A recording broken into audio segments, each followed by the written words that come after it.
les deux championnats vivent leur vie. Ce sont nos compétitions à nous. Vous n'êtes pas sans savoir qu'il y a une autre compétition qui est en cours, de la Coupe de la Ligue. Il faut tenir compte de tout ça. Et en face, on n'a pas suffisamment de stade. Donc on tient de tout ça pour... Vous venez de voir, vous venez d'assister à la programmation qu'on est en train de faire. Et je pense qu'il n'y a pas de problème. Tu vois, en Guinée, on a la mauvaise habitude, lorsqu'il n'y a pas de problème, d'en créer. Il n'y a pas de problème, le championnat va se jouer dès ce week-end. Mais sachez qu'on ne veut pas, comme par le passé, avoir un championnat où il y a trop de matchs en retard. Imaginez une équipe qui a 3-4 matchs en retard à 6 journées de la fin. C'est pas bon. On ne veut pas qu'il y ait des équipes aussi qui jouent des matchs avancés à 6-7 journées de la fin. C'est un championnat difficile. Personne n'a intérêt à perdre ceux qui sont en haut du tableau. On a préféré faire jouer le Horea. Il a joué 3 matchs. 3 matchs, ces matchs en retard, pour amener tout le monde au même niveau. Et ces 3 matchs concernent 3 autres équipes. Ça fait 4 équipes qui étaient concernées par ces matchs en retard du Horea. C'est-à-dire 3 équipes plus le Horea. Ensuite, il y a les quarts de finale de la Coupe de la Ligue qui concernent des équipes qui sont encore en lice, mais dont les adversaires sont en championnat. Donc il faut jongler sur tout ça. Et puis il y a le fait aussi que les clubs n'ont pas suffisamment de moyens. Ce sont les clubs eux-mêmes qui demandent. Faites en sorte que lorsqu'on vient, qu'on se déplace, qu'on puisse jouer 2 ou 3 matchs à la fois directement, c'est-à-dire avancer les journées. Maintenant, on ne veut plus avancer les journées. On ne peut pas avancer les journées à 6 ou 7 matchs de la fin parce que les enjeux sont importants.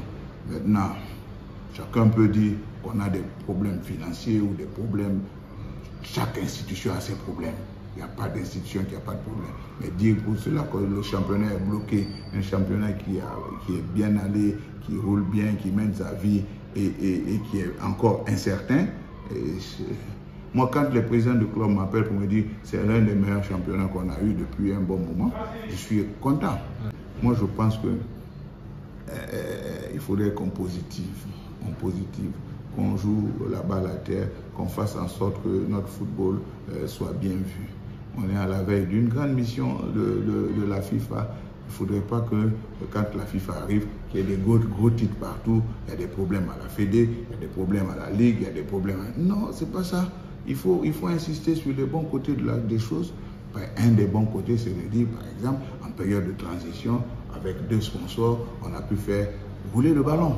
Alors que par le passé, il y avait 15-20 sponsors et le ballon avait du mal à rouler.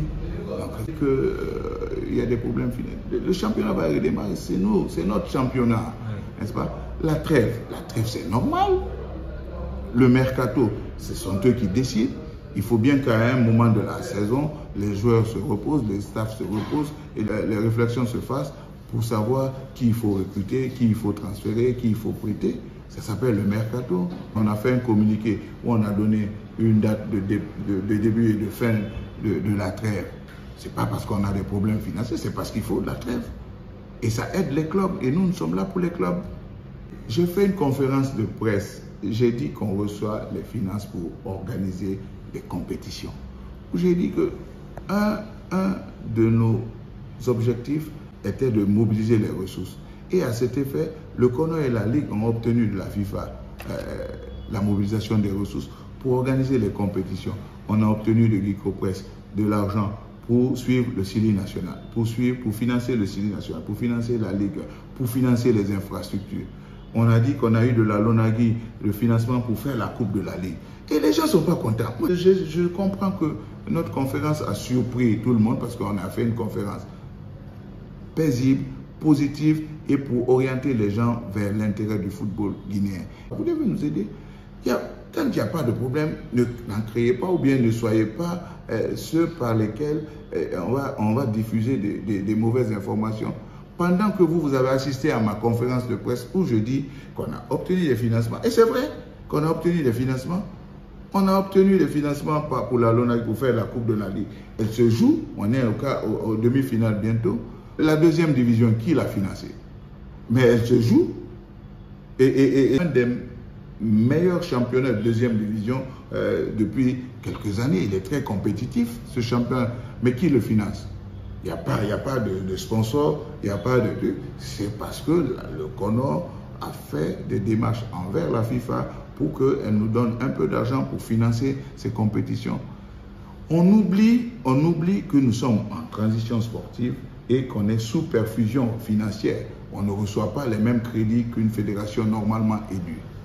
Donc, plutôt que de faire en sorte qu'on sorte de cette transition en élisant une fédération pour qu'on recommence à recevoir les crédits qu'il faut pour que le championnat avance, on est en train de dire qu'on n'a pas. Mais acceptons. Ce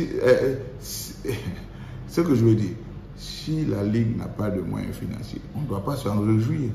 On doit au contraire être peiné pour la Ligue. Parce que si la Ligue n'a pas d'argent, c'est que le football va s'arrêter. Si c'était une réaction comme ça de solidarité pour dire la Ligue n'a pas d'argent, faisons en sorte que la Ligue obtienne de l'argent, oui, mais rigoler parce qu'on pense que la Ligue n'a pas de moyens financiers pour organiser les compétitions, ça c'est pas bon.